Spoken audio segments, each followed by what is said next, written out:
Okay, good Saturday morning with the pads on for the first time. A lot of really great learning opportunities for these young men, and I thought they've handled things very well this week. I told them after practice what is most impressive to me is two things. Number one, just the level of maturity that they're showing and the way they're going about their business in a very business-like way.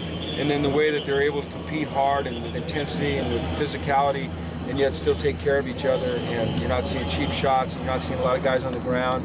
I think that's probably a reflection of two things. Number one, athleticism, and number two, just understanding how to practice physical in pads, but not hurt each other. Because when you get guys on the ground, it seems that you end up having some problems. So we've been able to avoid that for the most part. But it was a good first week. The other thing I asked them after practice is, when we come over from individual into 9-on-7, you see a tremendous amount of false starts. To me, that's just a symptom of lack of concentration early in practice. And you go through practice, we end up, eliminating. So we have to just be able to get through that earlier, and we will.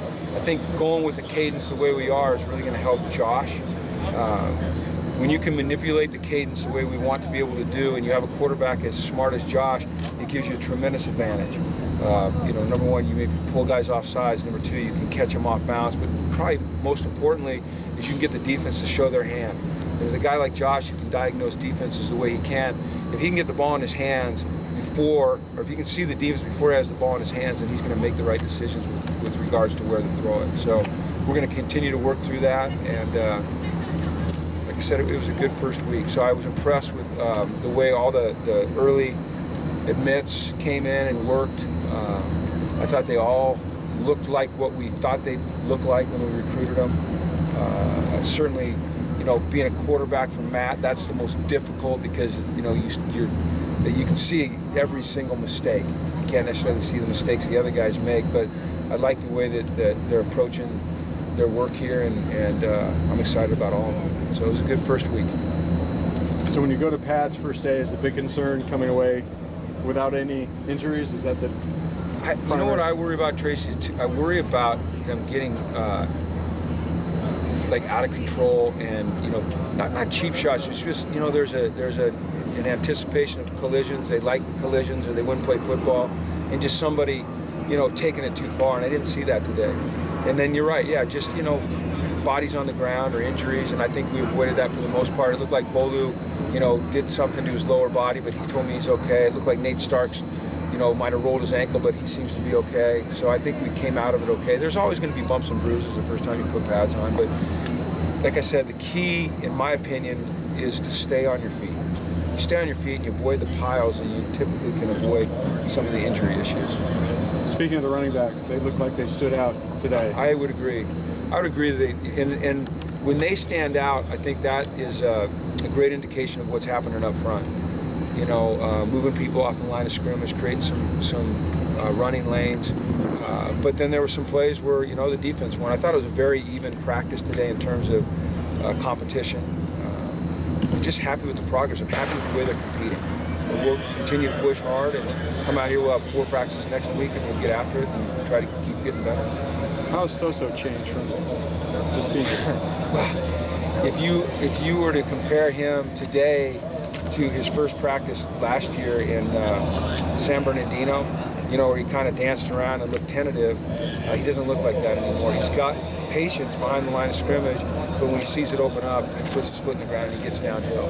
And he wasn't necessarily doing that early last year. We saw it, I think, maybe that last scrimmage up in San Bernardino, but he's just got explosion, he's got burst, he's a glider that has speed, and he's elusive, and he's smart. You talk about competition. Yesterday you had a competition between offense and defense during the scrimmage. Did you have something similar today? Yeah, we did, but I didn't have a run day. What we're doing is every day just kind of create something. And the first 2 days it was third down, and today the defense won by a landslide, and practice had gone a little long, so they'll owe us a couple laps here. But yeah, I think you want to create competition in everything that you do, as long as it's healthy. It doesn't become condescending and a negative aspect of your practice. But these kids love to compete. They are at this level because they're not only tremendous athletes, but they're great competitors. So you've got to give them that. How important is that to keep the competitive nature up even in spring when learning and teaching and all those drills are just as important? Well, it's a good question. There's a balance there. And so you'll see the way practice is split up. There's, large chunks of teaching periods early, and then there's competition. And within our teamwork and our competition, our 9-on-7, our 1-on-1, there's still a lot of coaching going on. We've slowed the tempo down just a little bit because we're introducing a lot of new concepts, both offensively and defensively. But I think there always needs to be that element of competition. I think that's going to bring out the best in everybody, so that's what we're striving for. The first 2 days were third down was Third down? No, third down? the first day was nothing. It was just football.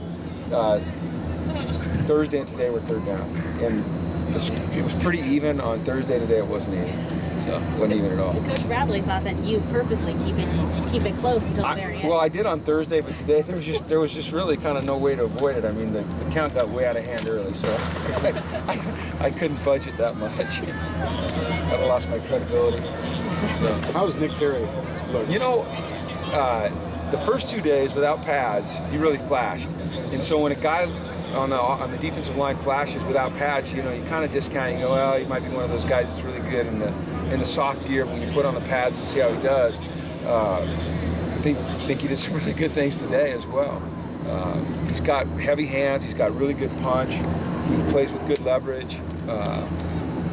I like him. I think he's a really good addition. I'm glad he's here in the spring. It's really going to help him as we go into the fall. I think that he can really help us. I think he even has some pass rush ability. He's got a good little swim move. There's some habits that he has to break. He'll swim a guy and make a play, and it looks great. But if you do that, too many times, all of a sudden you're going to get pushed out of plays as well. So I'm glad we've got him. I think he's going to be a good player for us.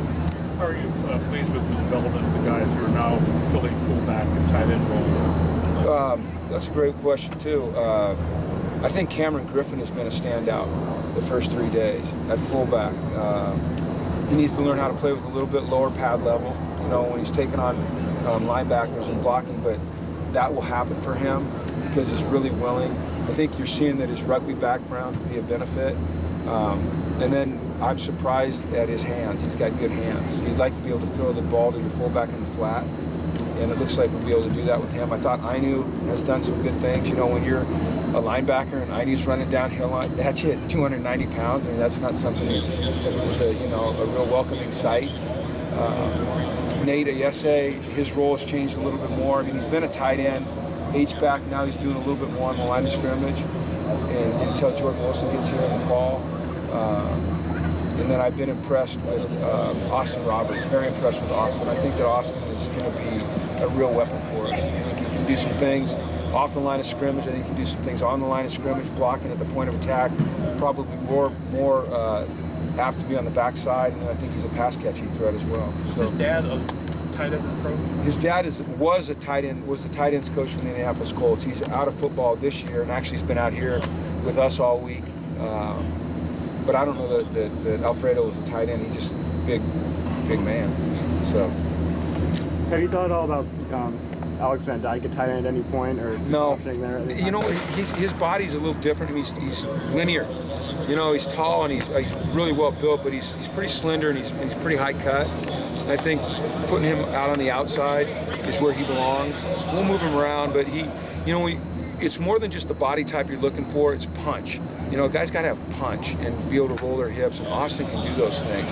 Alex is more of a pure wide receiver, even though he's got that, he looks like T.O. and guys like that. He's had 3 good days as well. He's playing with a lot of confidence. Would you say his catching under pressure in terms of taking the hits is better? Because it looked like he caught a couple right under taking a hit today. I think his confidence level's up, and so you see that. Yeah, I think that you look at his body, you can tell he's filled out, he's matured, he's physical.